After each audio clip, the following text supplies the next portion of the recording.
وقال الذين كفروا لا تسمعوا لهذا القرآن والغوا فيه لعلكم تغلبون।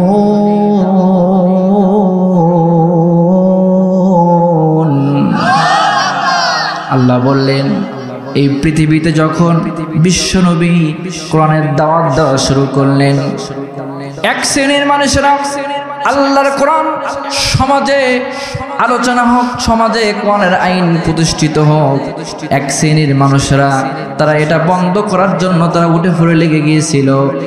সম্মানিত ভাইয়েরা আমার, এই কোরআন আল কারীম যারা বন্ধ করতে আসছিল তাদের নাম কি আপনারা কি বলতে পারেন?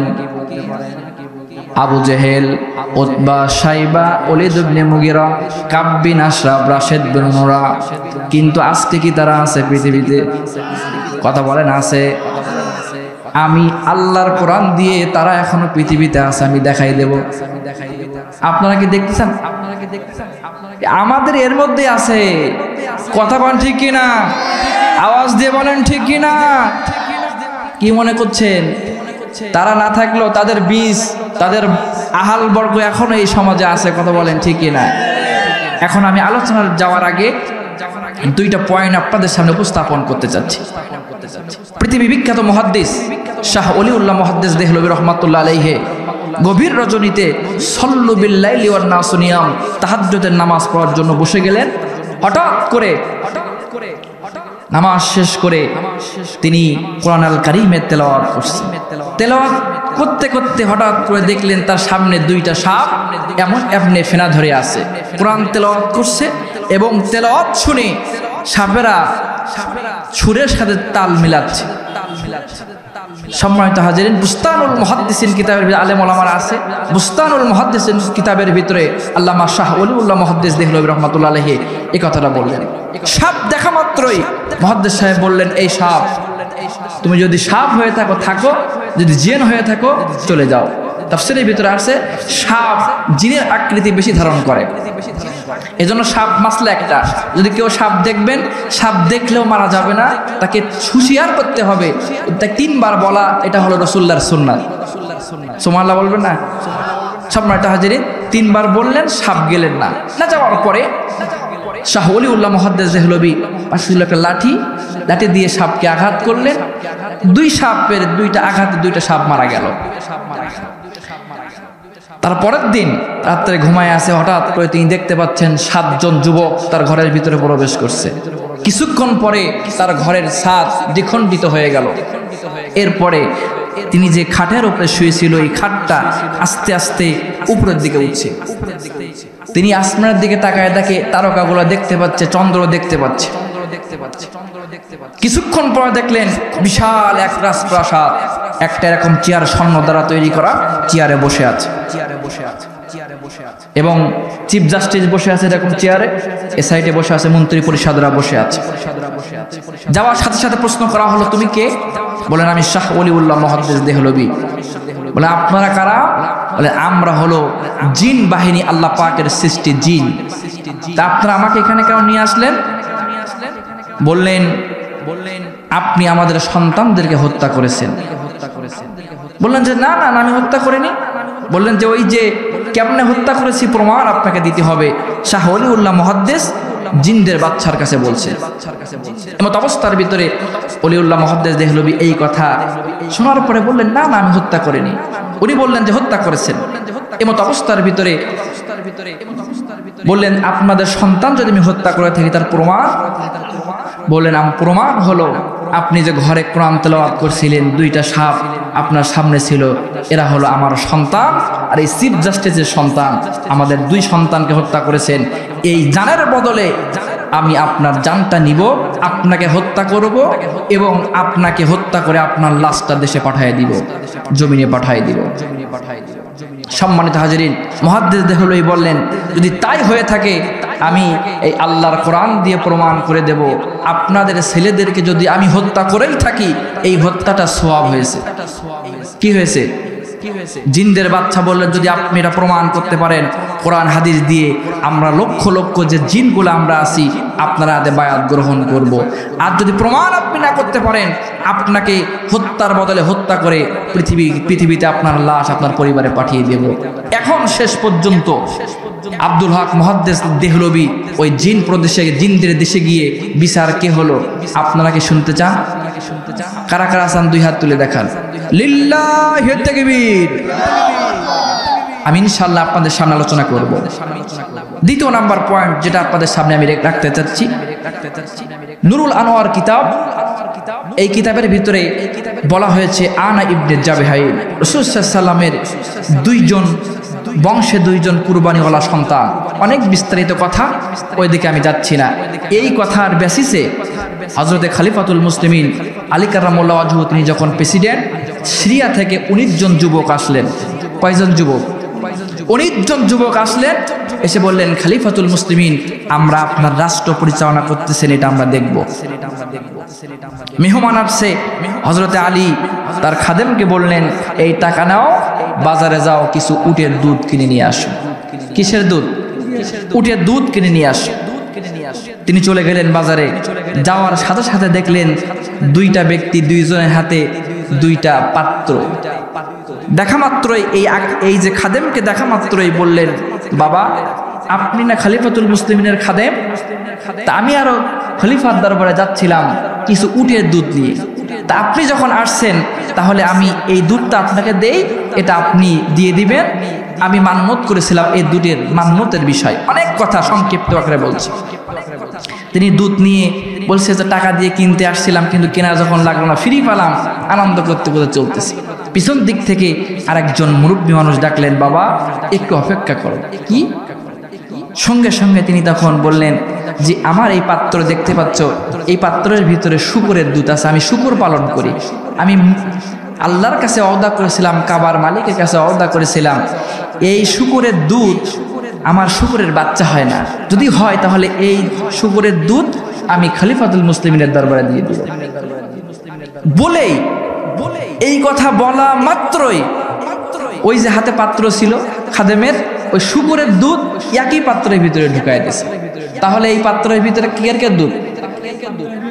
শূকরের এবং উটের দুধ।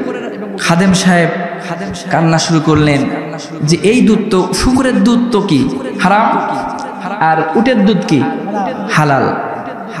তিনি তখন টেনশনে পড়ে গেলেন, আমি এই দুধ খলিফার দরবারে কেমনে নিয়ে যাব? তিনি অত্যন্ত টেনশন, চিন্তিত অবস্থায় ভারাক্রান্ত মন নিয়ে চলে গেলেন খলিফার দরবারে।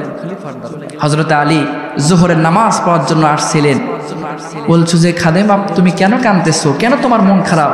হুজুর আমি বাজারে যাওয়ার পরে এই পাত্রের ভিতরে একজন দিয়েছে উটের দুধ আর একজন দিয়েছে শূকরের দুধ। হুজুর আমি এই দুধটাকে নষ্ট করব, এই দুধটাকে আমি ফেলে দেব? হযরতে আলী কাররামাল্লাহু ওয়াজহু বললেন নো, আমি বাবা তুমি দুধটা ট্যাঙ্কির এই দুধের পাত্রটা এখানে রাখো, নামাজ পড়ে নাও, নামাজের পরে আমি আল্লাহর কোরআন দিয়ে এই এক পাত্রের ভিতরে যে উটের দুধ এবং শূকরের দুধ আছে এই দুধটা আমি আল্লাহর কোরআন দিয়ে দুইটা দুধ আমি আলাদা করে দিব। কি করব? আমি আলাদা করে দিব। সম্মানিত হাজিরিন, এখন আপনাদের কাছে আমার প্রশ্ন, আল্লাহ পাক আল্লাহর এই কোরআন দিয়ে কি হযরতে আলী উটের দুধ আর শূকরের দুধ কি আলাদা করতে পারবে? কেমনে পারবে? আপনারা কি শুনবেন? কারা কারা শুনবেন দুই হাত তোলেন। লিল্লাহি তাকবীর।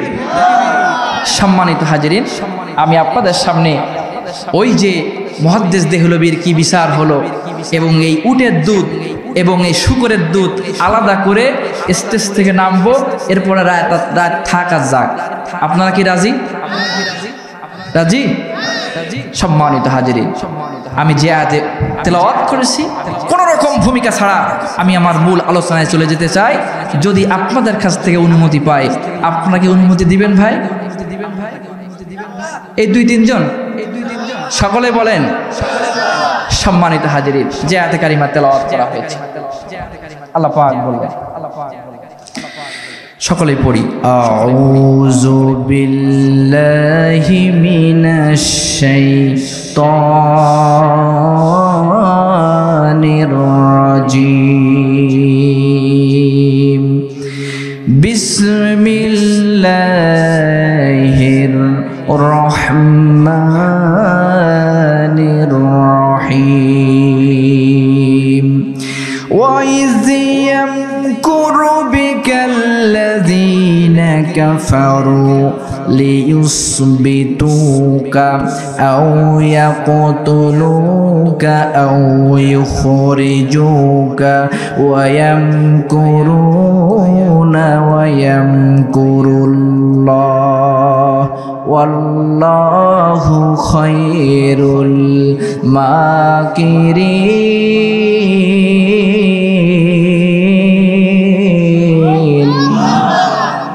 সম্মানিত হাজিরিন সূরাতুল আনফাল 30 নম্বর আল্লাহ রাসূল সাল্লাল্লাহু আলাইহি ওয়াসাল্লামের জীবনীতে তাফসিরে ইবনে কাসিরের ভিতরে আল্লামা হাফেজ ইমানুদ্দিন ইবনে কাসির রাহমাতুল্লাহ আলাইহি বলেন তাফসিরে কবিরের ভিতরে আল্লামা ফখরুদ্দিন রাজি রাহমাতুল্লাহ আলাইহি বলেন তাফসিরে দুররে মানসুরের ভিতরে আল্লামা সুয়ুতি রাহমাতুল্লাহ আলাইহি বলেন এই আয়াত আল্লাহ রাসূল সাল্লাল্লাহু আলাইহি ওয়াসাল্লাম মসজিদে হারামে নামাজ পড়ছিলেন আসমান থেকে গুড়ি গুড়ি বৃষ্টি হচ্ছিল হঠাৎ করে নাজ্জাল আলাইহিমুজ জিবরিল নাজিল বললেন হুজুর আপনার বিরুদ্ধে কাফেররা 17 জন কাফের লিডার তাফসিরে জালালাইনের হাসিয়ায় পাওয়া যায় 17 জন কাফের লিডার মক্কার পার্লামেন্ট দারুন নাদওয়া বৈঠকে তারা মিটিং করছে আপনার বিরুদ্ধে 3টা কয়টা রাসূল বললেন জিবরিল কি কারণে আমার বিরুদ্ধে মিটিং করা হচ্ছে জিবরিল আমিন বললেন হুজুর আপনার বিরুদ্ধে মিটিং করা হচ্ছে আপনি 1 থেকে 40 বছর বয়স পর্যন্ত গোটা মক্কা মদিনা সহ গোটা পৃথিবীতে সকলের কাছে আপনি ছিলেন বিশ্বাসী আওয়াজ দিয়ে কোন আল্লাহু আকবার সকলের কাছে আপনি বিশ্বাসী in responsibilities of Muhammad it is much difficult get into the whole of it what is the grammatical suggestion of the science there is not more than Muhammad sallam Muhammad is the general Muhammad is the president Muhammad is the political leader Muhammad is the warrior Muhammad is the orator Muhammad is the all side complete Islam face to face round solution of all life according to New Testament time in Bible chapter 3 page 188 said that Isa alayhi salatu wassalam to the community must welcome last and final messenger elevate prophet Muhammadur Rasulullah sallallahu alaihi wasallam Muhammad is the self power Muhammad is the by the power Muhammad is the one the power there is no power in this world and leader of Islam and prophet of Islam Muhammadur Rasulullah sallallahu alaihi wasallam here as fundamental word to be found in the Bible I could not find a single letter in the Quran how could he write that fact in the 7th centuries editor today or sonar keeping with modern scientific knowledge চিৎকার দিয়ে কন্না আল্লাহু আকবার জিবরিল আমিন বললেন ইয়া রাসূলুল্লাহ বিবাল্লাহ 1 থেকে 40 বছর বয়স পর্যন্ত আপনি প্রত্যেকটা মানুষের কাছে ছিলেন আপনি আলামিন বিশ্বাসী কিন্তু যেদিন আপনার কাছে গারে হিরায় আল্লাহর কোরআন নাজিল হলো যেদিন আপনার কাছে ওই দিন আপনার বিরুদ্ধে কাফেররা বললেন ওয়া ইন্নাকা লা মাজনুন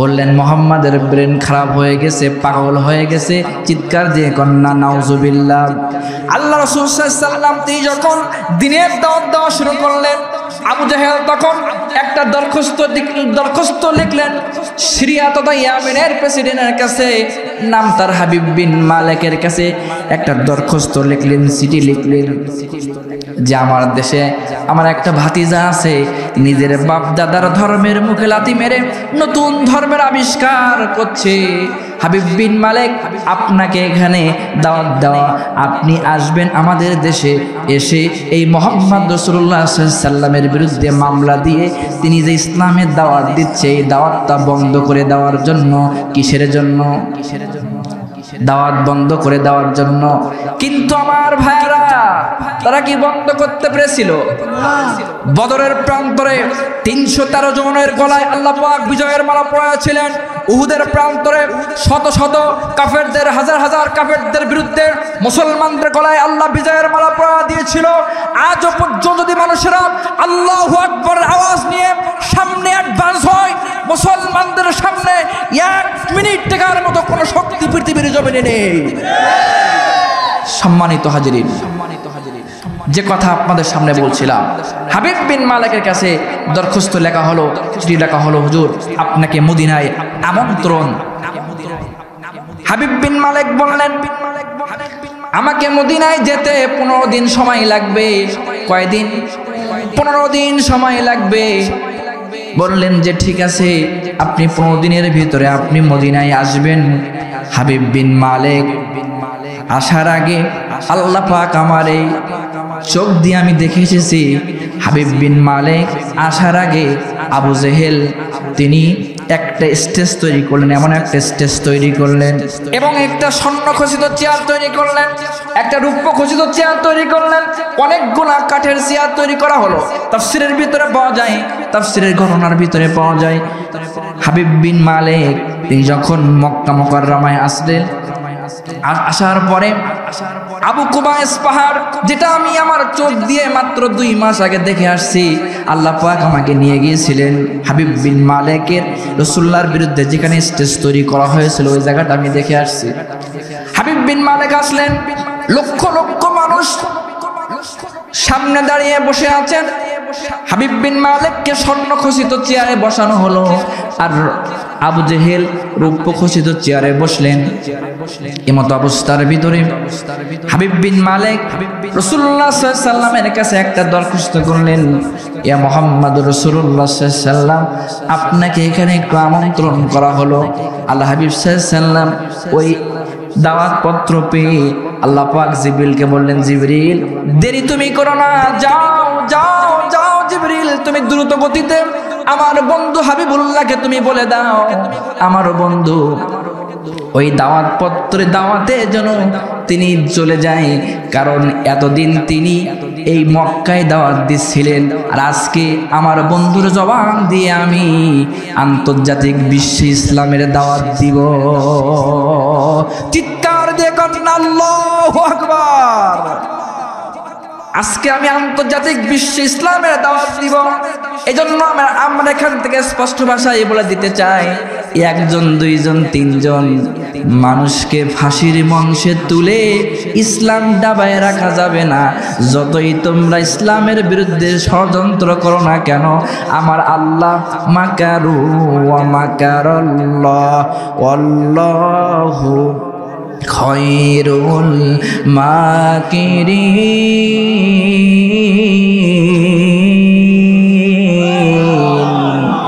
আল্লাহ পৃথিবীতে যত কৌশল ইসলামকে দাবায় রাখার চিন্তা করুক না কেন, আল্লাহ সমস্ত কৌশলকারীদের শ্রেষ্ঠ কৌশলকারী। চিৎকার দিয়ে করেন আল্লাহু আকবার। তারা চেয়েছে ইসলামকে দাবায় দেওয়ার, কিন্তু আল্লাহ চাচ্ছেন এই মজলিস থেকে গোটা আন্তর্জাতিক বিশ্বে ইসলামের দাওয়াত দেওয়া। চিৎকার দিয়ে করেন আল্লাহু আকবার। এমত অবস্থার ভিতরে আল্লাহ হাবিব সাল্লাল্লাহু আলাইহি সাল্লাম এরকম স্টেজে আসতেছেন, হঠাৎ করে হাবিব বিন মালিকের চেহারা আমার রাসূলুল্লাহর চেহারার দিকে পড়লেন। আমার রাসূল সাল্লাল্লাহু আলাইহি সাল্লাম জান্নাতে একটু হাসি হাবিব বিন মালিকের দিকে দিলেন। যেই মাত্র জান্নাতে হাসি দিলেন, হাবিব বিন মালিক আর চেয়ারে বসে থাকতে পারলেন না। হাবিব বিন মালিক তখন চেয়ার থেকে রাসূলের সম্মানে দাঁড়ায় গেলেন। সম্মানিত হাজিরিন, রাসূল সাল্লাল্লাহু আলাইহি সাল্লাম যখন স্টেজে এরকম সাইড দিয়ে যখন স্টেজে উঠলেন, যেই মাত্র রাসূল স্টেজে উঠলেন, হাবিব বিন মালিক রাসূলুল্লাহকে ডেকে সম্মানের সাথে তার যে স্বর্ণের চেয়ার, এই চেয়ারে বসায় দিলেন। আল্লাহু আকবার বলবেন না? আবু জেহেলের ইচ্ছা ছিল কোথায়? কাঠের চেয়ারে তথা নিচে বসাবে, কিন্তু আল্লাহ রাসূলুল্লাহকে তার কৌশলতে তাকে তিনি সভাপতির চেয়ারে বসাবে। সুবহানাল্লাহ বলবেন না? আমার বন্ধুরা, একান্ত বন্ধুরা, এমত অবস্থার ভিতরে রাসূল বসলেন, আবু জেহেল এরকম চেয়ারে বসে আছে। এখন মাহফিলের প্রধান অতিথি যদি বসে থাকে আর দাঁড়িয়ে থাকে, আর যদি এলাকার মানুষ বসে থাকে, এটা কি খারাপ না ভালো? খারাপ না? আবু জেহেল উঠে গেলেন। আবু জেহেল উঠে ওই যে রৌপ্য খচিত চেয়ারে বসায় দিলেন। আবু জেহেল বসলো কোথায়? নিচে। সুবহানাল্লাহ বলবেন না? যারা মনে করতেছো ইসলামকে দাবায় দিবা, আল্লাহর কোরআনকে দাবায় দিবা, একজনকে ফাঁসি দিবা, একজন আলেমকে হত্যা করে ইসলামকে দাবায় রাখার চিন্তা যারা করতেছো, মনে রাখো, মনে রাখো, মনে রাখো, ইতিহাসের দিকে তাকায় দেখো, তোমরাই ধ্বংস হয়েছো, ইসলামকে কিছু করতে পারো না। এই কথা বলেন ঠিক কিনা? সম্মানিত হাজিরিন, আলোচনা চলবে না বন্ধ? এই যে এর ভিতরে কি আছে? কিসের দুধ? শুকরের দুধ আর উটের দুধ। আল্লাহর কোরআন কি পরিবর্তন করতে পারবে? আলাদা করতে পারবে? মা, আপনার টেনশন করবেন না, আমি আপনাদেরকে আপনাদের চলার জন্য 10টা কথা আপনাদের জন্য আমি ইনশাআল্লাহ বলবো। আর একটা আমলের কথা আপনাদেরকে আমি বলবো। যদি মা, আপনি যদি 4টা আমল করতে পারেন, তাহলে আপনার স্বামী কখনো অন্য কোনো পুরুষের সাথে তাফালিং মারতে পারবে না।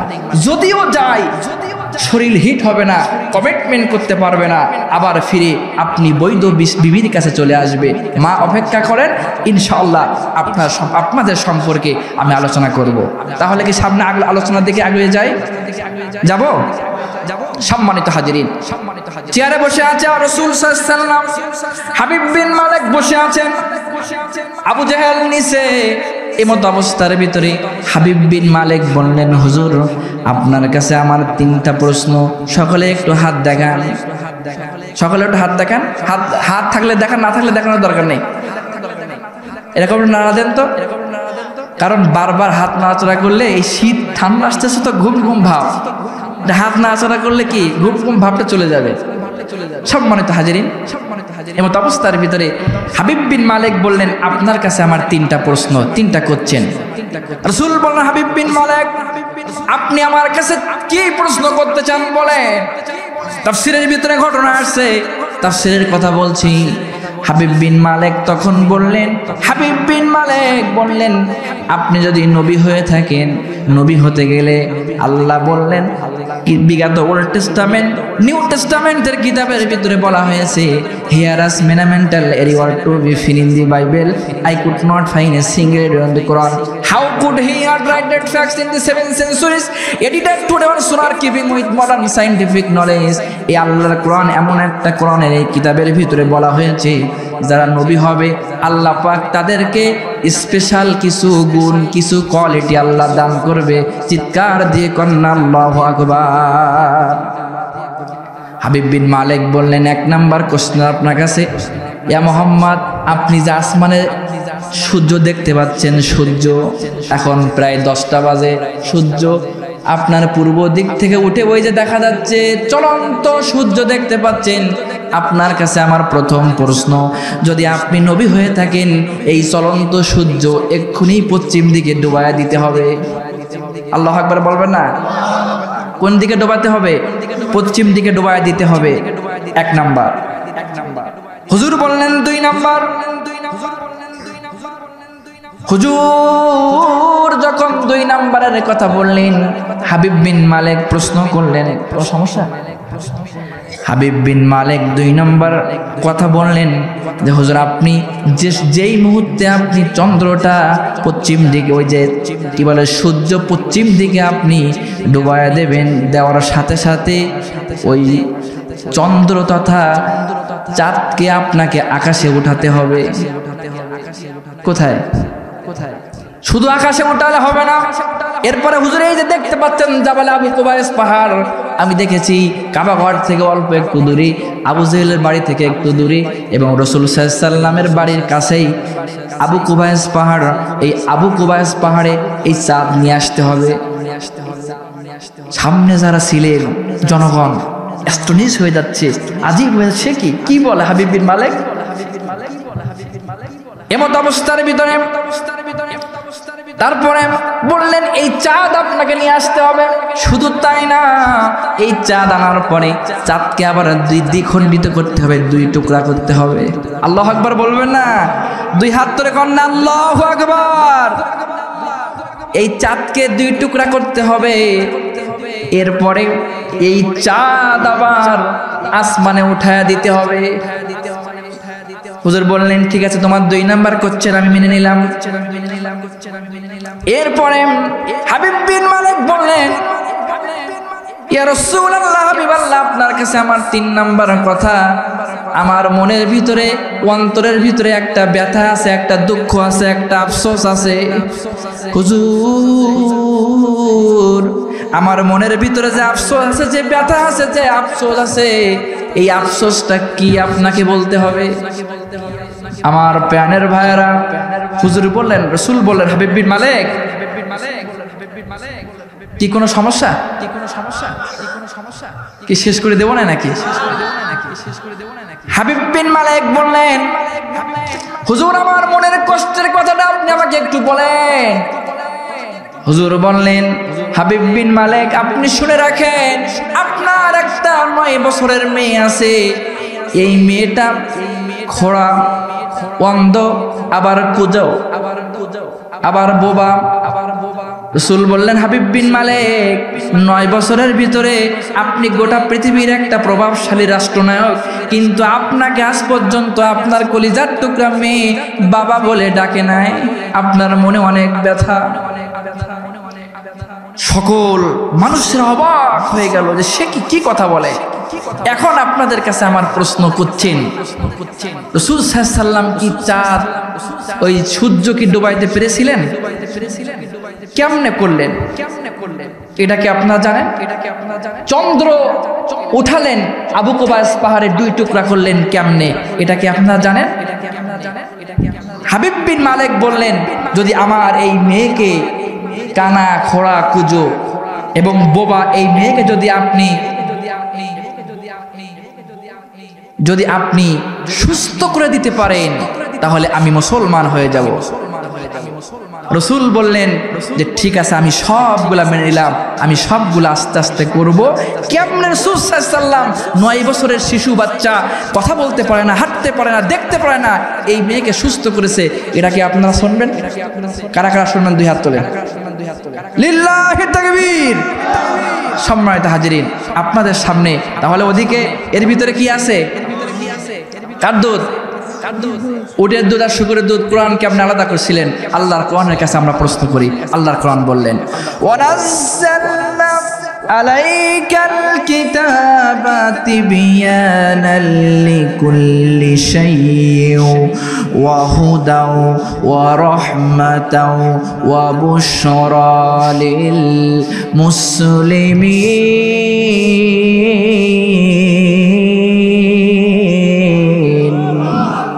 আল্লাহ বললেন, তিবয়ানাল লিকুল্লি শাই, এই কোরআনের ভিতরে যত সমস্যা আছে, আমি আল্লাহ তিবয়ানাল লিকুল্লি শাই, তাফসীরে দুররে মানসুরের ভিতরে বলা হয়েছে, সকল সমস্যা আল্লাহ পাক তিবয়ানাল লিকুল্লি শাইয়ের ভিতরে দিয়ে রেখেছেন।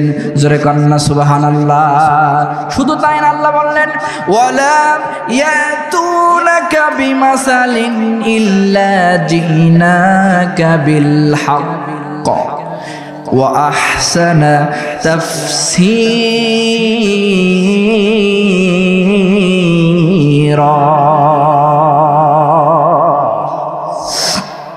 আল্লাহ বললেন, আমি সমস্ত বিষয়গুলা আমি খুলে আমি আল্লাহ বর্ণনা করেছি। আরো জোরে বলেন না আল্লাহু আকবার। এরপরে যে আয়াত আমি কালিমা তেলাওয়াত করলাম, আল্লাহ হাবিব সাল্লাল্লাহু আলাইহি সাল্লাম মসজিদে নববীতে বসে আছে, আসমান থেকে top top top top top top করে বৃষ্টি হচ্ছে। জিবরিল আমিন বললেন, হুজুর, আপনাকে আজকে মদিনা ছেড়ে মক্কায় যাওয়া লাগবে। ওয়া ইযিয়াম কুরুবিকাল্লাযীনা কাফারু লিয়ুসবিতুকা আও ইয়াকতুলুকা আও ইখরিজুকা ওয়া ইয়ামকুরুনা ওয়া ইয়ামকুরুল্লাহ ওয়াল্লাহু খায়রুল মাকিরিন।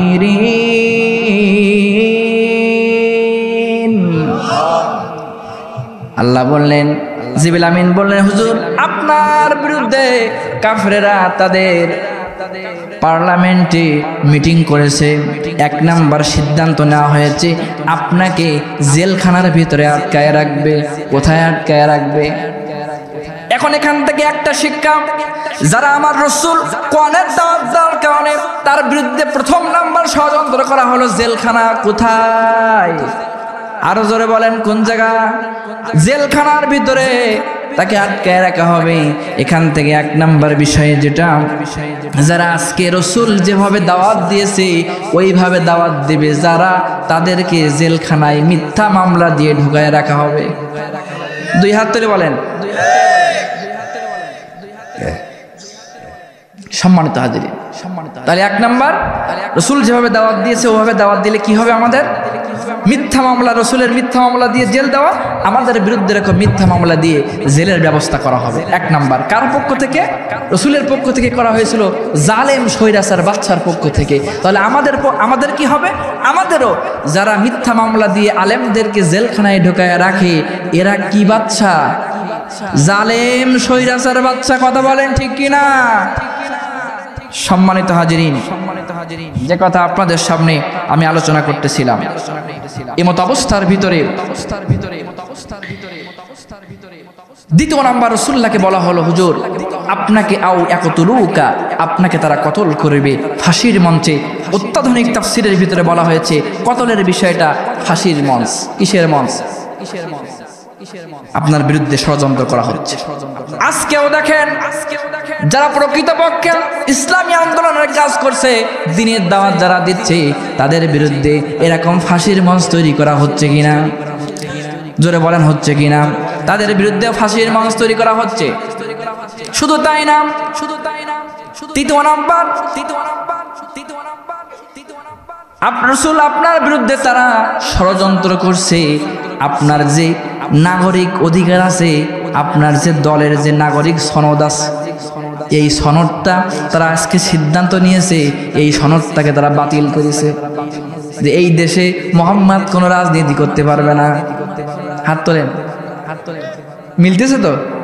হ্যাঁ, কোরআন শরীফ এটা সহজ বিষয় না, আল্লাহর কোরআন হুবাহু মিলবে।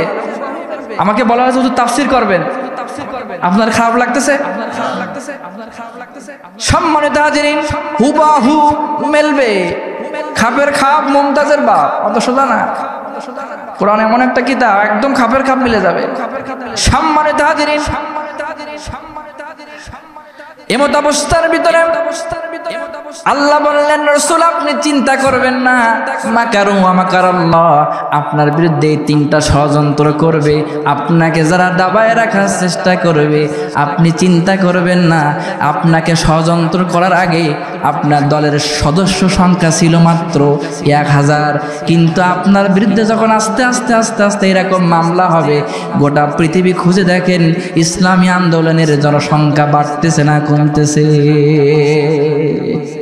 চিন্তা করার দরকার নেই। সম্মানিত হাজিরিন, দেখেন আজকে ইসরায়েল মুসলমানদের উপরে 75 বছর হামলা করেছে, নির্যাতন করেছে। কথা বলেন ঠিক কিনা? যে ইসরায়েল মুসলমানদের উপরে 1, 2, 3, 4 নাম 75 বছর মুসলমানদেরকে কঠিন থেকে কঠিন নির্যাতন করে, মুসলমানদেরকে অত্যাচার করে, মুসলমান শিশুদেরকে পঙ্গু করেছে, মুসলমান মহিলাদের ইজ্জত নিয়ে সিনেমিনি খেলেছে। আজকে যখন 75 বছর পরে মুসলিম হামাস বাহিনী আল্লাহু আকবারের স্লোগান নিয়ে জনময়দানে যখন ঝুঁকে পড়েছে, মুসলমানদের মাত্র 25 মিনিটের স্লোগানে গোটা পৃথিবীর ইহুদি নাসারাদের টনক নড়ে গেছে। অত সহজ বিষয় না। সম্মানিত হাজিরিন, যে কথা বলছিলাম, আল্লাহ হাবিব সাল্লাল্লাহু আলাইহি ওয়াসাল্লামকে আল্লাহ বললেন, হুজুর আপনার বিরুদ্ধে মামলা হয়েছে, আপনার বিরুদ্ধে 3টা অভিযোগ দেওয়া হচ্ছে, 3টা রায় তারা নিয়েছে। এই মুহূর্তে এই মক্কা ছেড়ে আপনাকে মদিনায় যাওয়া লাগবে। চিৎকার দিয়ে কন্না আল্লাহু আকবার। হিজরত করা লাগবে। আল্লাহ রাসূল সাল্লাল্লাহু আলাইহি ওয়াসাল্লাম তিনি মক্কা থেকে মদিনায় যাওয়ার পথে আল্লাহ আমাকে দেখাইছেন একটা পাহাড় ছিল, একটা গুহা ছিল, গুহাটির নাম হলো গারে সুর। সম্মানিত উপস্থিতি, আপনারা কি আমার কথা বুঝতে পারতেছেন? রাগ করতেছেন না তো? ভালো লাগতেছে? হ্যাঁ, এদিকে যে কথাগুলো মনে আছে তো? হাবিব বিন মালিকের যে 3টা কথা, রাসূলকে আপনি সূর্য, চলন্ত সূর্য ডুবায় ফেললো, চাঁদ জমিনে নিয়ে আসলো, 2 খণ্ডিত করলো, আবার একত্রিত করলো। নীল আর্মস্ট্রং তিনি চাঁদে গিয়েছিল, চাঁদে গিয়ে বললেন, আমি চাঁদে গিয়ে 3টা জিনিস খেয়াল করলাম। কয়টা জিনিস? 3টা জিনিস আমি খেয়াল করলাম। আমি দেখলাম চাঁদের ভিতরে লম্বা একটা দাগ। আমি দেখে আমার মনে পড়ে গেল এই কথাটা তাফসীরের কথা। ইনি ছিলেন একজন ইহুদি নীল আর্মস্ট্রং বিজ্ঞানী। এরপরে আমি দেখলাম ওই যে চাঁদের দেশে উঠে আমি দেখলাম পৃথিবীতে 2টা লাইট পৃথিবীতে জ্বলতেছে। সুবহানাল্লাহ বলবেন না? 2টা লাইট আমি সুন্দরভাবে পরীক্ষা নিরীক্ষা করে দেখলাম। একটা মদিনা, আমার রাসূল সাল্লাল্লাহু আলাইহি সাল্লামের রওজা। শুধু তাই না, আমি আরেকটা দেখলাম আল্লাহর ঘর কাবা।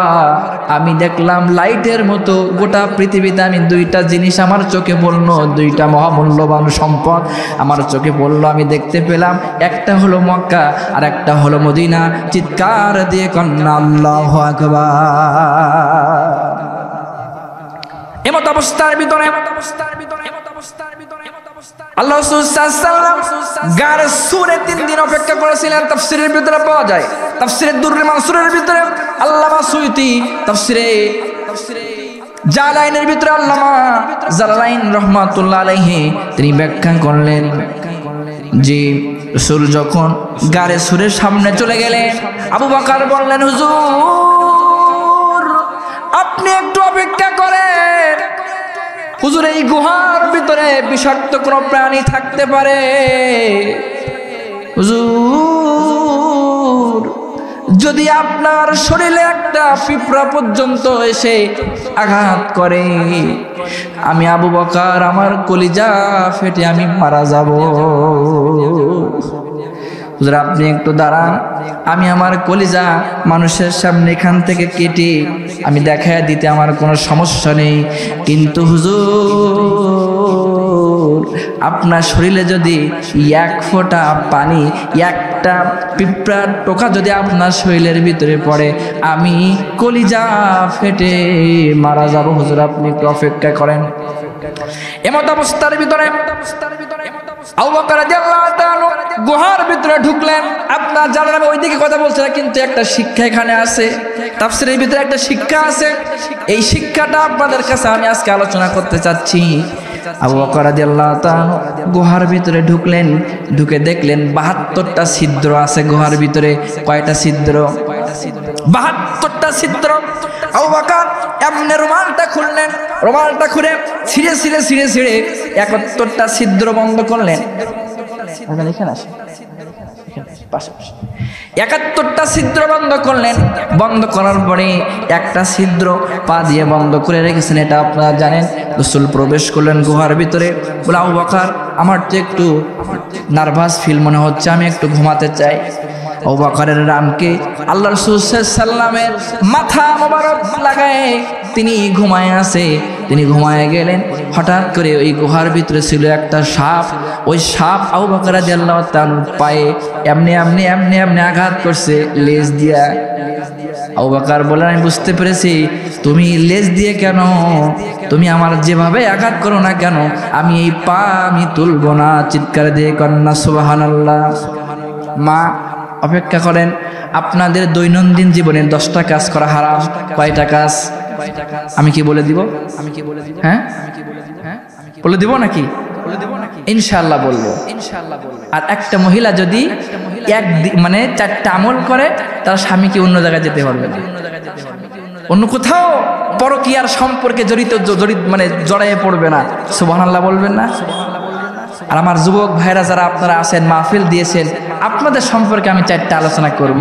যদি কোনো যুবক বিয়ের সময় 4 শ্রেণীর মেয়েকে বিবাহ করে, কিয়ামত সংগঠিত হয়ে যাবে ওই পরিবারে, কিন্তু শান্তি পাবে না। সে কারা বলে দিব? 4টা মেয়ে কারা বলবো? যুবক কারা? হাত তোলেন তো দেখি। যারা বিয়ে করেনি তাদের বউ নিয়ে যাদের, তাদের এই কদর নাই নাকি? এই 4 শ্রেণীর মেয়ে বিয়ে করবো না ভাই, যদি বিয়ে করো জীবনেও শান্তি পাবা না। আমি বলে দিব যুবক, অবশ্যই ইনশাল্লাহ বলে দেব। সবগুলা শেষ করে মাত্র কয়েক মিনিটের ভিতরে শেষ করে দেব। স্টেজ থেকে নামবো, চলে যাব। 1 লাইন 3 লাইন ধরলাম, 1 লাইন বললাম না, আর 1 লাইন বললাম, এরকম অভ্যাস আমার না। আমি এটা করবো না ইনশাআল্লাহ। আপনারা একটু ধৈর্য ধরেন, আমি আস্তে আস্তে আগাচ্ছি। আগাবো না বন্ধ করবো? সম্মানিত হাজিরিন, একান্ত আপনজনেরা, গভীর মনোযোগ। যে কথা বলতেছিলাম, আবু বকরের পায়ে বারবার আঘাত করছে, কিন্তু এই যে আবু বকর রাদিয়াল্লাহু তাআলা পা সরালো না। এমন সময় সাপ আবু বকর রাদিয়াল্লাহু তাআলার পায়ে আঘাত করলেন, সবল মারলেন। একবার আবু বকর বললেন, সাপ তুমি আমার কাছে সবল মেরেছো। গোটা শরীরটা আবু বকরের নীলবর্ণ হয়ে গেছে, বিষাক্ত হয়ে গেছে, ছটফট করছে। তাফসীরের ভিতরে পাওয়া যায় 1 বার 2 বার 3 বার না, আল বিদায়া ওয়ান নিহায়ার ভিতরে পাওয়া যায় 17 বার হযরতে আবু বকরের পায়ে সাপ দংশন করেছিল। কয়বার? নিজের অজান্তে 1 ফোঁটা পানি রাসূলুল্লাহর কপালে পড়ে গেল। আল্লাহর হাবিব সাল্লাল্লাহু আলাইহি ওয়াসাল্লাম ঘুম থেকে চেতন হয়ে গেলেন। দেখেন আমার রাসূল কেমন। In responsibilities of Muhammad, it is most difficult get it is most difficult into the grateful. Muhammad is the superman of the world. চিৎকার দিয়ে করেন আল্লাহু আকবার। আমার রাসূলের জীবনী এমন একটা, লাকাদ কানা লাকুম ফি রাসূলিল্লাহি উসওয়াতুন হাসানাহ। আপনারা কি ঘুমায় যাচ্ছেন? সকলে 2 হাত তোলেন তো একটু, টান টান টান টান টান টান করে তোলেন। লিল্লাহি তাকবীর। তাহলে তো কিছুক্ষণ চালানো যাবে নাকি?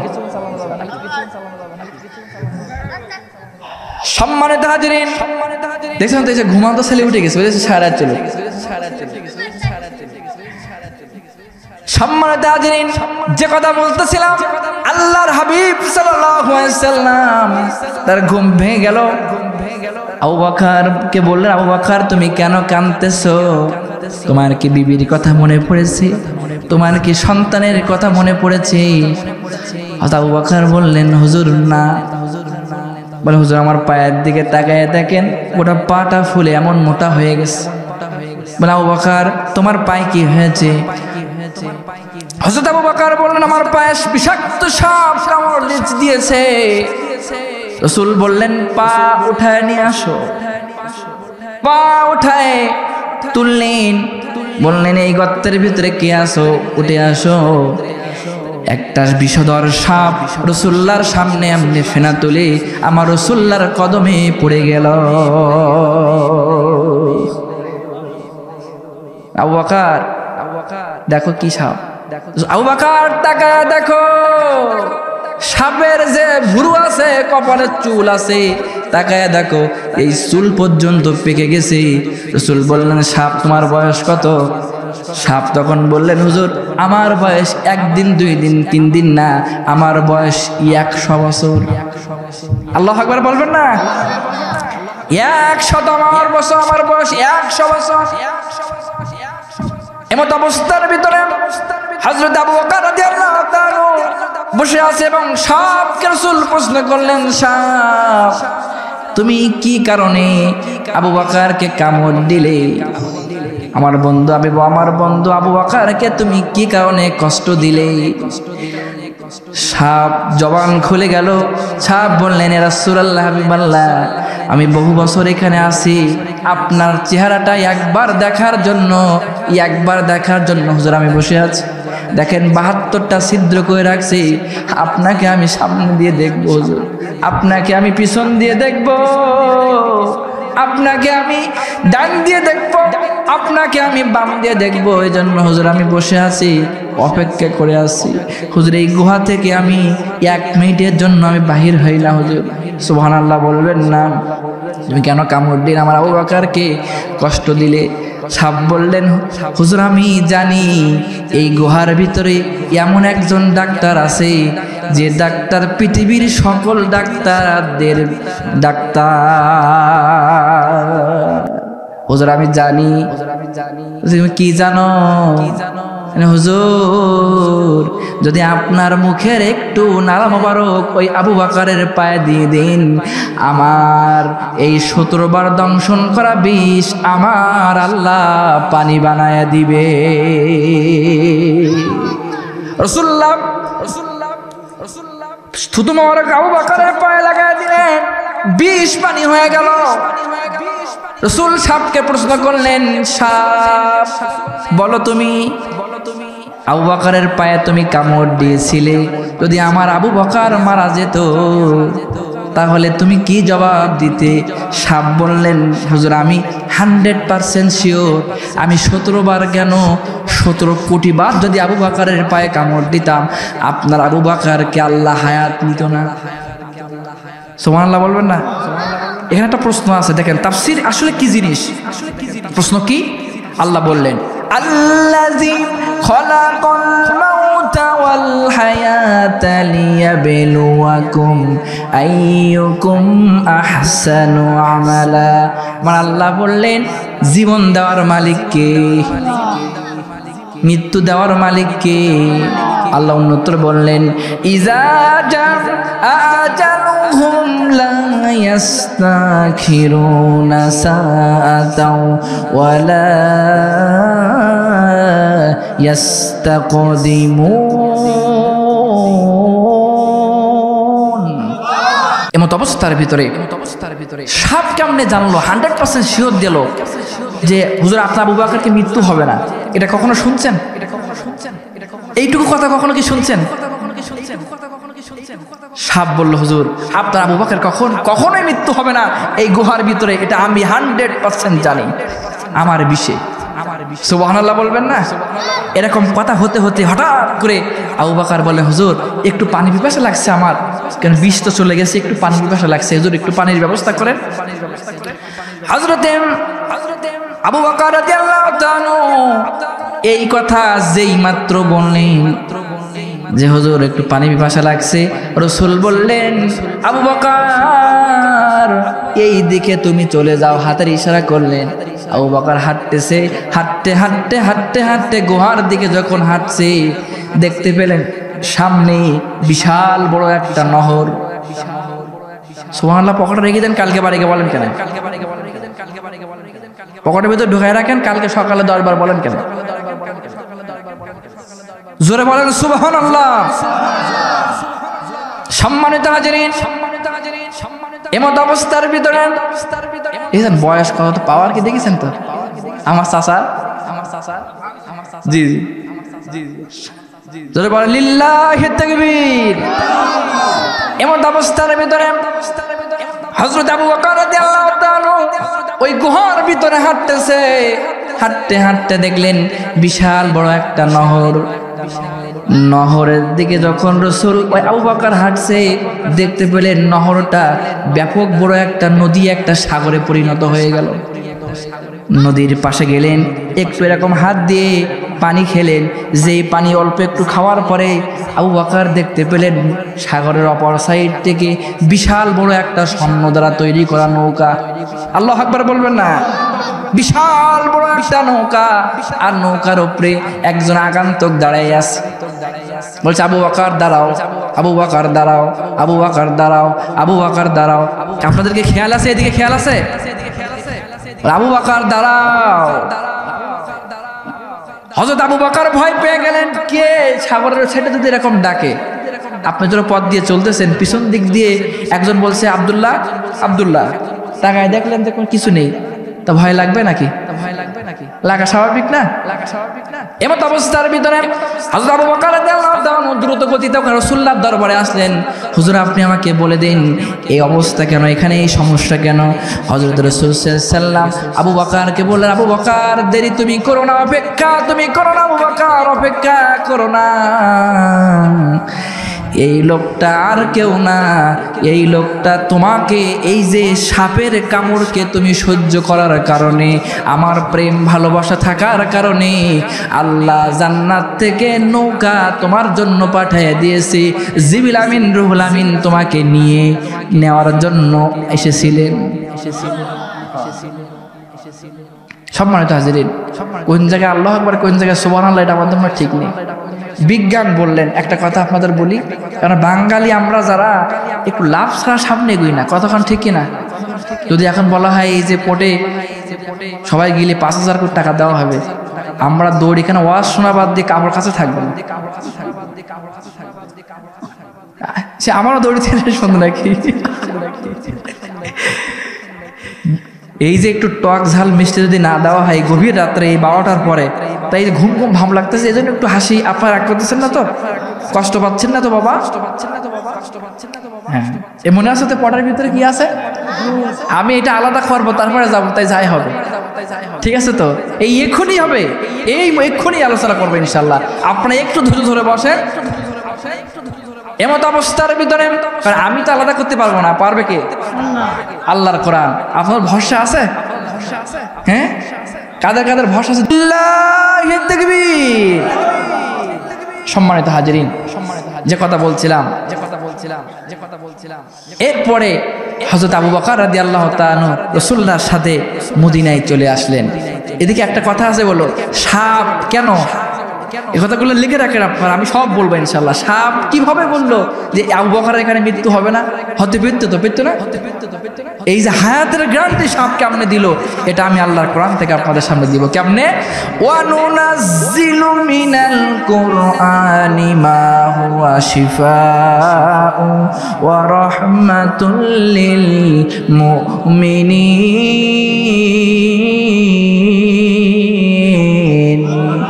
আল্লাহর কোরআন মুমিনদের জন্য শিফা। চিৎকার দিয়ে কন্না আল্লাহু আকবার। সম্মানিত হাজিরিন, রাসূল মক্কা থেকে মদিনায় গেল। এই মাঝখানে আমার মা বন্ধু সম্পর্কে কিছু কথা বলে নেয়, রাগ করতেছিল মনে হয় নাকি? হ্যাঁ, বলবো? হ্যাঁ, যদি কোনো মা 4টা আমল করে, কয়টা আমল করে? এই মাটা আল্লাহ পাকের জান্নাত পর্যন্ত পৌঁছাতে 1 মিনিট সময় লাগবে না। কয়টা আমল? 1 নাম্বার আমল, আল্লাহ রাসূল সাল্লাল্লাহু আলাইহি ওয়াসাল্লাম বললেন মাহে রমজান শরীফের ওই যে 1 নাম্বার আমল 5 ওয়াক্ত নামাজ ঠিক মতো পড়া। কি পড়া?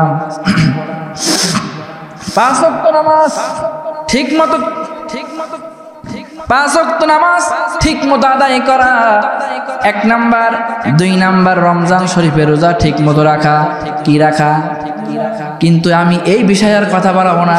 আমার মা বোনেরা হলো এমন, যদি স্বামীর সাথে একটু কথা কাটাকাটি হয়, 1 দিন 2 দিন রোজা না থেকে, রোজা ভাত না খেয়ে থাকে। এই এলাকায় আছে এরকম? হ্যাঁ, আছে কি না? আছে না? হ্যাঁ, মা কষ্ট পান না, আমি বলছি আপনাদের বিষয়। এরপরে 3 নাম্বার বিষয়, রাসূল বললেন মা তোমাদেরকে রোজা ওই কি বলে পর্দা করতে হবে। কি করতে হবে? পর্দা। আল্লাহ রাসূল বললেন আল্লাহ আমার উম্মতেরা কেমনে পর্দা করবে? আল্লাহ বললেন ইয়া আইয়ুহান নাবিয়্যু কুল্লি আজওয়াজিকা ওয়া বানাতিকা ওয়া নিসাইল মুমিনিন। হে রাসূল, আপনি আপনার উম্মতদেরকে বলে দেন, তারা যেন মহিলাদেরকে বলে দেন মোটা মোটা কাপড় পরে যেন রাস্তা দিয়ে হাঁটে। কি কাপড় পরে? মোটা কাপড়। কিন্তু আজকের সমাজের দিকে তাকায় দেখলে আমার মা বোনেরা কি কাপড় পরে? ওরে কারেন্ট জাল, কারেন্ট জাল, কারেন্ট জাল। কথা কন না কারে? আমি কি ভুল বলছি? এদিকে মনে হয় নেই নাকি? রাসূল বললেন, আল্লাহ বললেন, স্বয়ং আল্লাহ সূরা হাজরের ভিতরে বললেন যদি কোনো মহিলা এরকম মোটা কাপড় পরে রাস্তা দিয়ে হাঁটবে তো তার শরীরের কোনো অঙ্গ প্রত্যঙ্গ বোঝা না যায়। কিন্তু আজকের আমার মারা এমন কাপড় পরিধান করে, দেখলে বিভিন্ন ঈদের মার্কেট যখন আসে সুন্দর মানে আপনার কাপড় পরিধান করে এরকম কোথায় কি আছে কারেন্ট জাল বললে দেখা যাবে কিনা? দেখা যায় না? যুবকেরা দেখে, মা বোনদেরকে যুবকেরা যখন দেখে আর বললে ভাবি সাহেব আসসালামু আলাইকুম বলে না, আর পিছন দিক দেখে কিছু লম্পট যুবক আছে, স্বামী আছে, ওরা বলে দেখিস তো আমার স্ত্রীর কি পাওয়ার। কথা কর না কেরে আপনারা, কি পাওয়ার দেখছিস? দেখলে মনে হয় যখন ঈদের মার্কেট আসে, ওরা যখন স্বামী যখন একটা শাড়ি কিনে দেয়, স্ত্রীরা বলে, আমার মারা বলে এই শাড়ি আমার পছন্দ হয় না, আমি মার্কেটে যাব। সুন্দর করে সেজে গুজে এমন বোরকা পরে, খালি টাইট আর টাইট আর টাইট, খালি বোরকার যে মানে ফ্যাশন দেখলে মনে হরে বাবা। এমন এমন মেয়ে যারা 80 বছরের বুড়ি, আমি দেখলাম কোথায়, আমি তো নীলফামারীরা কোথায় গিয়ে দেখলাম যে পার্লারের ভিতরে ঢুকছে, কালো, প্রায় 40-50 বছর বয়স। কিছুক্ষণ পরে আমি ওখানে চা খাচ্ছিলাম, দেখলাম কিছুক্ষণ পরে দেখলাম ওখান থেকে বাহির হচ্ছে একটা 17 বছরের যুবতী। আমাদের হ্যাঁ কি হলো? আমার ড্রাইভার বলতেছে হুজুর এ কি? পাশের দোকানদার বলতে হুজুর এটা দেখতে পাচ্ছেন না কি বিউটি পার্লার? কি পার্লার? সব ময়দা মেখে কি মানে কালো। যাই হোক ওই দিকে আমি যাব না। আমার মা, আপনারা আমার বক্তৃতার প্রত্যাশা করবেন না, আপনাদের মতো একটা মায়ের সন্তান আমি। কথা বলেন ঠিক কিনা? ওগো মা, আল্লাহ বললেন একটা স্বামী স্ত্রী যখন মিলিত হওয়ার পরে, মা যখন কোনো বোন যখন প্রেগনেন্ট হয়, তখন 40 দিন আল্লাহ তার পেটের ভিতরে ওই যে আল্লাহ স্পেশাল পাওয়ারে ওই যে নাপাক পানিটাকে আল্লাহ বিভিন্ন মেকানিজমের মাধ্যমে ওই পানিটাকে আল্লাহ রক্ত বানায়। গভীর মনোযোগ, এতক্ষণ যে আলোচনাগুলো করতেছিলাম ইম্পর্টেন্ট যে বিষয়টা আমি বলছি, একটু গভীর মনোযোগ দিয়ে শোনেন, দেখেন জীবন পরিবর্তন হতে পারে এটু কথার ভিতরে। এরপরে 40 দিন রক্ত হয়, এরপরে 40 দিন পরে আল্লাহ পাক বললেন কোরআনুল কারীমের ভিতরে, সুম্মা খালাকনান নুতফাতা আলাকাতান ফাখালাকনাল আলাকাতা মুদগাতান ফাখালাকনাল মুদগাতা ইযামান লাহমা। এরপরে ওই 40 দিন লাহমুন শব্দের অর্থ হুজুর গোশত, গোশত হয়। এরপরে আল্লাহ বললেন সুম্মা আনশানাহু খালকান আখর। এরপরে ওই যে আমার মা বোনদের পেটের ভিতরে 40 দিন পরে রক্ত হয়, এরপরে 40 দিন পরে গোশত হয়, তারপরে 40 দিন পরে তার পেটের ভিতরে হাড় তৈরি হয়। এরপরে আল্লাহ পাক বললেন ফাতাবারাকাল্লাহু আহসানুল খালিকিন।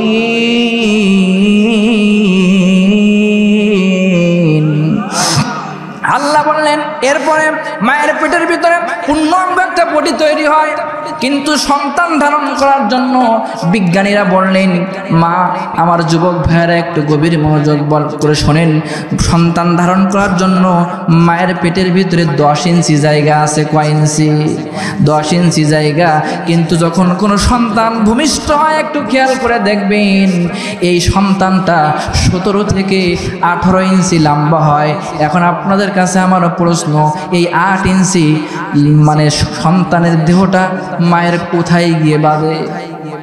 বিজ্ঞানীরা বললেন যেদিন মা 10 ইঞ্চি থেকে 11 ইঞ্চি তার পেটের ভিতরে সন্তান লম্বা হয়, ফেরেশতারা সন্তানের পাটা মায়ের কলিজার ভিতরে সেট করে দেয়। সুবহানাল্লাহ বলবেন না? এরপরে ভূমিষ্ঠ হওয়ার আগ পর্যন্ত আমার যুবক ভাইরা, ভূমিষ্ঠ হওয়ার আগ পর্যন্ত মায়ের পেটে একটা সন্তান একবার, দুইবার, তিনবার না 4500 বার মায়ের কলিজার ভিতরে লাথি মারে। আমার যুবক ভাইরা, আমার বাবারা, শুধু তাই না, ভূমিষ্ঠ হওয়ার আগে 3টা লাথি সব থেকে মায়ের পেটে জোরে মারে। আমার বন্ধুরা, যে সময় সন্তান ডেলিভারি হওয়ার আগে একটা মা, খেয়াল করে দেখবেন, একটা মা সকলের কাছে মাপ চায়, সকলের কাছে গিয়ে বলে যে আমার তো যাচ্ছি ডেলিভারির জন্য, আমাকে একটু ক্ষমা করে দিও। এই এলাকার দিকে আপনারা আপনাদের দিকে একটু খেয়াল করে দেখেন, যখন কোনো মেয়ে প্রথম বাচ্চা প্রসব করে তখন পাড়া প্রতিবেশীর কাছে, বন্ধু বান্ধবের কাছে ক্ষমা চায়, কিন্তু নিজের আপন বাবা মার কাছে একটিবারের জন্য বলে না, ক্ষমা চায় না। কথা বলেন ঠিক কিনা আমার যুবক ভাইয়েরা? কি জন্য ক্ষমা চায় না একটা প্রশ্ন আছে। দেখবে যেদিন এই এলাকার কোনো মেয়ে বিবাহ হবে, বিবাহ হওয়ার পরে আমার যুবক ভাইয়েরা, বিবাহ হওয়ার পরে বর যখন বিবাহ হয়ে গেল, স্ত্রীকে যখন নিয়ে যাবে, পর্দার আড়াল থেকে মা চলে আসে, এসে বলে, মেয়ের হাতটা স্বামীর হাতে, জামাইয়ের হাতে তুলে দেয়, দিয়ে বলে, আব্বু।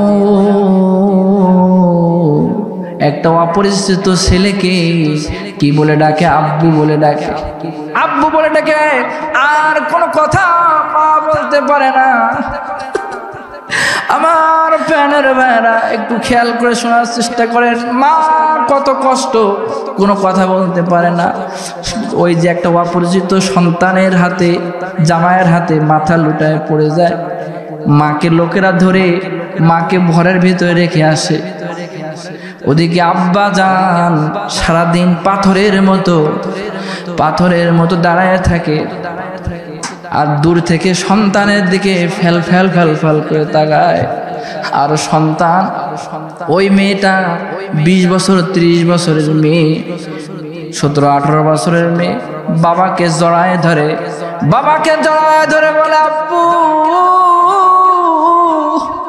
এরকম ভাবে বলে, আর বড় বড় নিঃশ্বাস যখন বাবার বুকের ভিতরে ফেলে, আব্বা দরদি মেয়ের মুখের দিকে তাকায়, কোনো কথা বলতে পারে না, কোনো কথা বলতে পারে না। আমার বাবারা, আমি একজন আমার এক পরিচিত মানুষের কাছে আমি প্রশ্ন করে দেখলাম, ভাইজান আপনি কেন আপনার মেয়ের জন্য কোনো কথা বলতে আপনি কেন পারলেন না? ওই লোকটা বলল, আব্বা, হুজুর আমাকে বলল, হুজুর আমার মেয়ে যখন ওই যে গাড়িতে উঠছিল, আমার মেয়ে আমাকে জড়ায় ধরে, শিশু বাচ্চার মতো জড়ায় ধরে কাঁদছিল। আমি কথা বলতে পারি না, এই কারণে আমার মেয়ের এই 20 বছরের ভিতরে আমার মেয়ের সকল ব্যথা আমার সাথে বলতো। একটা কথা একবার বলার আগে, 2 বার বলার আগে আমি সেটা পূরণ করে দিতাম, কিন্তু হুজুর আজ থেকে আমার মেয়ে আমার সাথে অনেক কষ্টের কথা আজ থেকে গোপন করবে। আমার বাবারা, শুধু তাই না, এরপরে আমি যে কথা বলছিলাম, একটা মার সন্তান তার মায়ের পেটে 3 বার জোরে জোরে লাথি মারে। তার প্রথম লাঠি বিজ্ঞানীরা বললেন, সন্তান যখন তার মায়ের পেটের ভিতরে প্রথম লাথিটা মেরে দেয়, ডিম্বায়ুর 52টা পর্দা এক লাথিতে। সম্মানিত হাজিরিন, যে কথা বলতেছিলাম, মদিনায় ব্যাপক দুর্ভিক্ষ শুরু হয়ে গেল। দুর্ভিক্ষের পরে আমার রাসূল সাল্লাল্লাহু আলাইহি ওয়াসাল্লাম ফাতেমাতুজ জোহরার বাসায় গেলেন। ফাতেমাতুজ জোহরার বাসায় গিয়ে ফাতেমাতুজ জোহরা বললেন, হুজুর, আব্বাজান, আব্বু,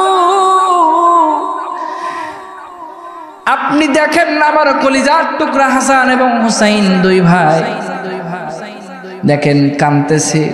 এই 3 দিন যাবত আমার বাড়িতে কোনো রান্না হয় না, দেখেন একটু তাকায় দেখেন, কাঁদতে কাঁদতে ঘুমায় গেছে। আব্বু, আমার হাসান হুসাইন, আমার কলিজার টুকরা, আব্বু, আমার কলিজার টুকরা হাসান হুসাইন, যতবার আমার বাসায় আপনি আসছেন কোনোদিন খালি হাতে আসেননি। আব্বু, আজকে কেন আপনি খালি হাতে আমার বাসায় আসছেন?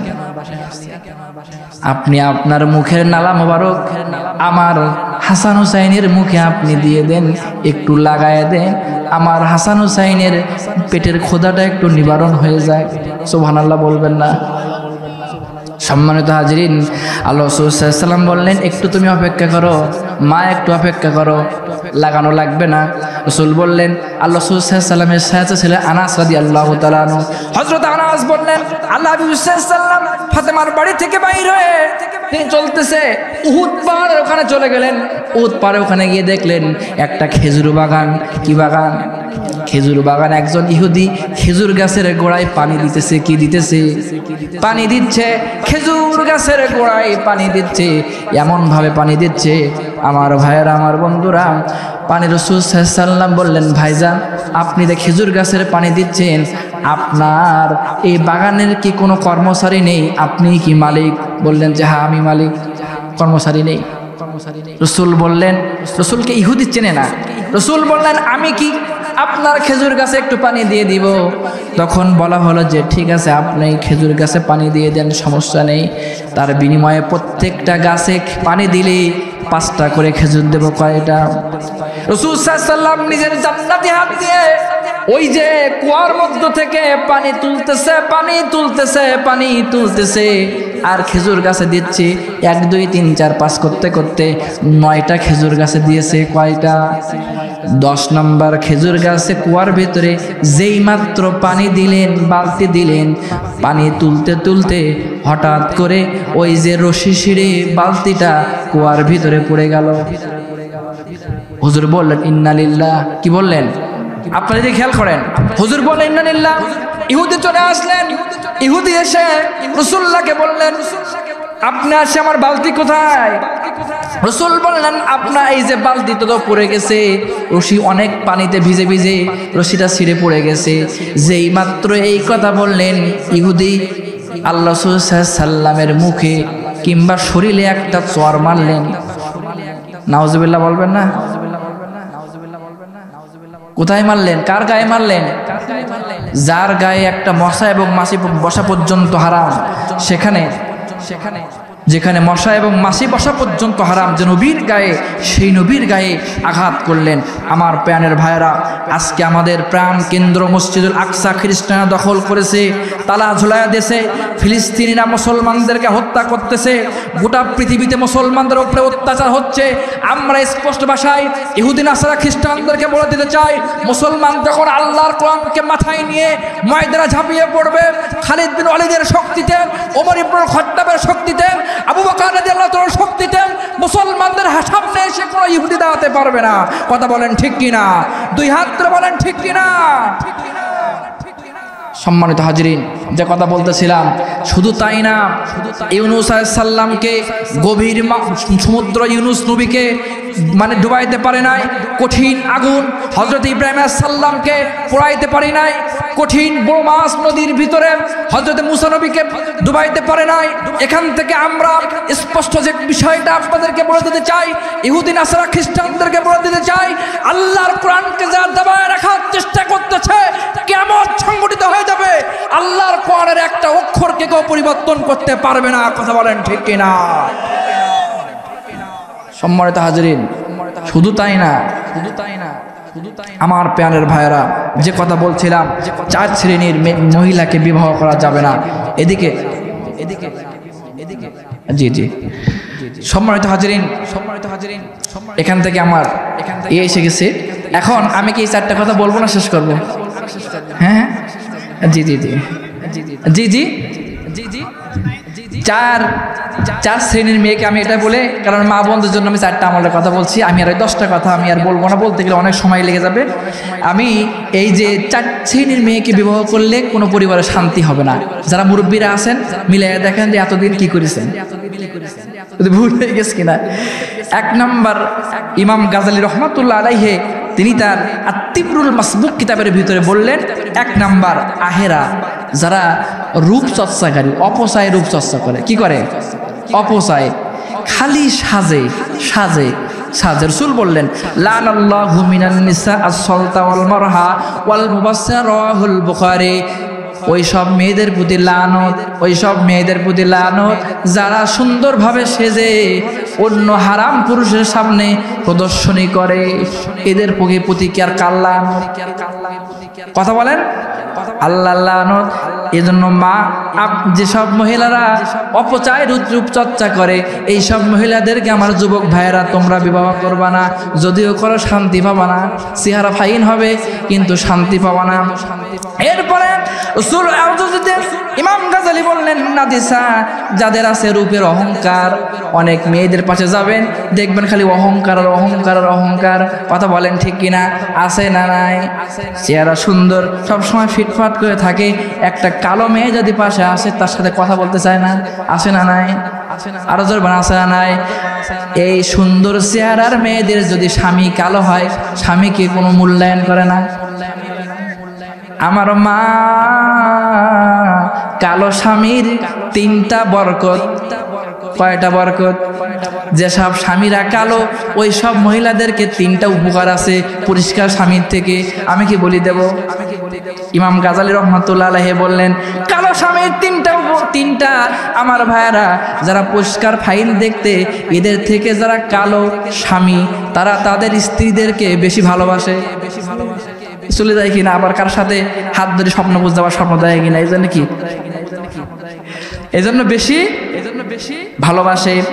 এরপরে দেখবেন আমরা যারা পরিষ্কার, আমাদের রোদে গেলে আমাদের রং চটে যায়, কালো হয়ে যায় রোদে গেলে। কথা বলেন ঠিক কিনা? কিন্তু কালো মানুষ রোদে গেলে চিক চিক চিক চিক চিক চিক করে। খেয়াল করেছেন? আমার মা 3 নাম্বার যে বিষয়টা কালো স্বামীর 3 নাম্বার, আল্লাহর কোরআন আল কারীমের এই অক্ষরগুলা কি কালি দিয়ে লেখা? কালো। শুধু তাই না, আল্লাহ আমাকে স্বয়ং চোখ দিয়ে দেখে আসছি আল্লাহর কাবা ঘরের গেলাম কি রং। আল্লাহ কালোকে ভালোবাসে, কালোই হলো জগতের আলো। চিৎকার দিয়ে কন্যা আল্লাহু আকবার। বন্ধুরা আমার,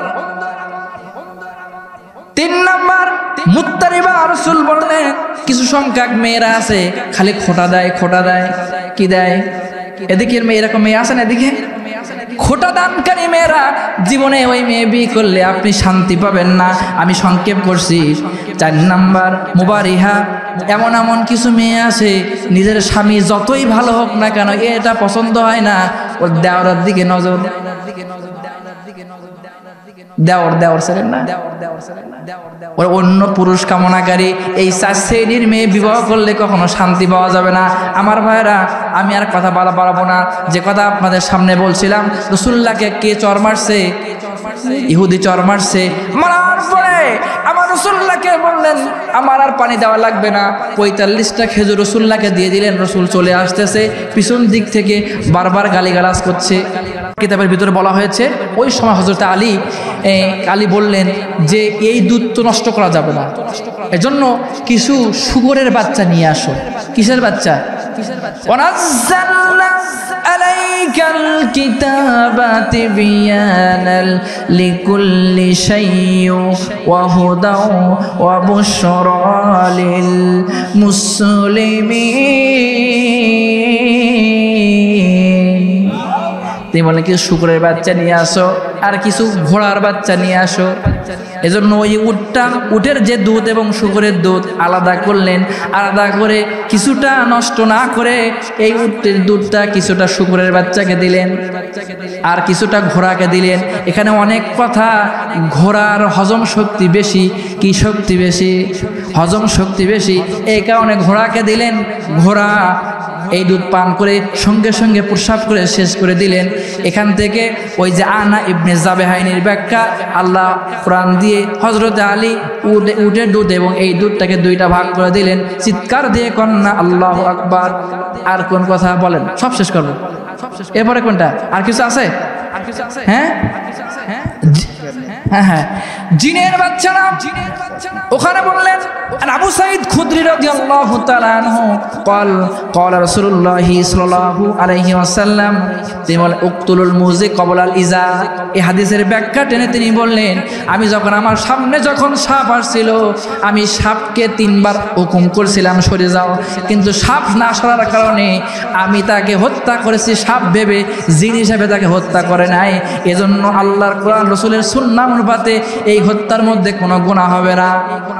এরপরে অনেক বিস্তারিত অনেক কথা আছে, ওইদিকে আমি যাব না। উক্তুলুল মুজি কবলাল ইজা, আপনারা হুজুর দেখে শুনে নেবেন এখানে। এরপরে হাজার হাজার জিনেরা এই হুজুর আব্দুল হক মুহাদ্দিসের কাছে, শাহ ওলিউল্লাহ মুহাদ্দিস দেহলভির কাছে বায়াত গ্রহণ করলেন। চিৎকার দিয়ে কন্না আল্লাহু আকবার। তারা তার হাতে বায়াত গ্রহণ করে তার কাছে কোরআনের তেলাওয়াত শুনলেন।